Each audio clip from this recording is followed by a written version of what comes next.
On peut devenir batteur de femmes sans être macho. Ça, c'est encore autre chose. Mais si on parle du macho précisément, bah, bien sûr, il va vouloir asseoir sa domination et puis il va mépriser les femmes et dans son vocabulaire, il y a un mépris épouvantable. C'est là qu'on voit qu'il y a un manque d'éducation. Le vocabulaire est restreint, puis c'est quelqu'un qui, en fait, qui a juste une massue, qui va attraper la femme par les cheveux pour des besoins sexuels, mais au-delà de ça, il n'y a aucune connexion avec les femmes. Il crache dessus à longueur de journée, mais justement parce qu'il est OK, c'est le incapable. genre d'homme qui a pas de préliminaire sexuel, là. Voilà, ah bah, OK. c'est un mauvais coup. Ne le dis à personne, José, personne ne nous écoute, mais c'est forcément un mauvais coup parce que il saute sur le beefsteak et puis bonjour madame, au revoir madame, il tombe sur le dos, il s'endort, les préliminaires, il sait même pas ce que c'est. De toute façon, même s'il savait ce que c'est, ce serait même pas dans sa palette.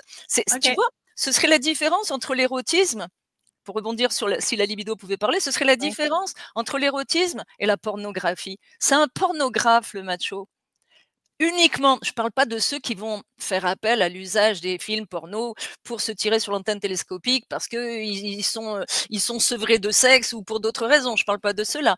Mais le macho, lui, bah, c'est un pornographe, tout simplement. Lui, là, il se vide et puis salue la compagnie et en plus, il crache sur les femmes.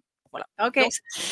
le macho, le gros macho, parce qu'en général, les femmes, c'est pas lui qui dit je suis un macho, c'est les femmes qui disent espèce de gros macho. C'est les femmes qui lui donnent son titre. OK. Hey, mais juste avant qu'on aille plus loin, tu avais raison, on a beaucoup de choses à dire, on a beaucoup de. Tout à Mais dit. avant par rapport, tu dis les femmes, c'est elles qui l'appellent de cette façon-là, mais tu dis qu'il a besoin des femmes, mais il est capable de séduire des femmes. Il y a des femmes qui sont attirées par des machos, par exemple. Ça Euh, c'est quasiment plus inquiétant.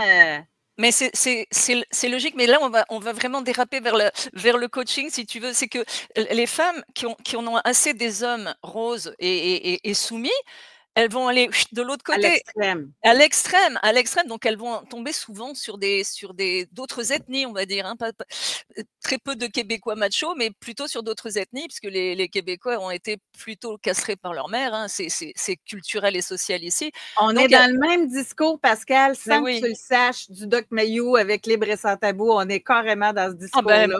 et moi je viens de France, tu sais, au début quand je suis arrivée, les hommes ne me regardaient pas, me sifflaient pas, je dis: «Ça y est, qu'est-ce que je suis plus cotée, sur le marché des je suis devenue une vieille voiture, qu'est-ce qui s'est passé?»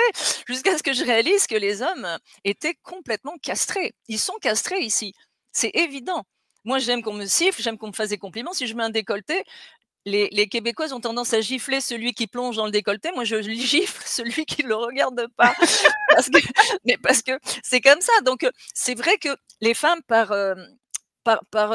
ou peut-être parce qu'elles ont eu un père macho, elles vont chercher un conjoint macho, ou peut-être parce qu'elles ont trouvé insipide les hommes qui sont complètement soumis et castrés, donc elles vont à l'opposé, mais sans être clairvoyantes sur le choix qu'il faut faire. Donc elles passent du gars qui est le tapis welcome à celui qui va complètement Ouais. ambitionner sur elle et complètement la dominer.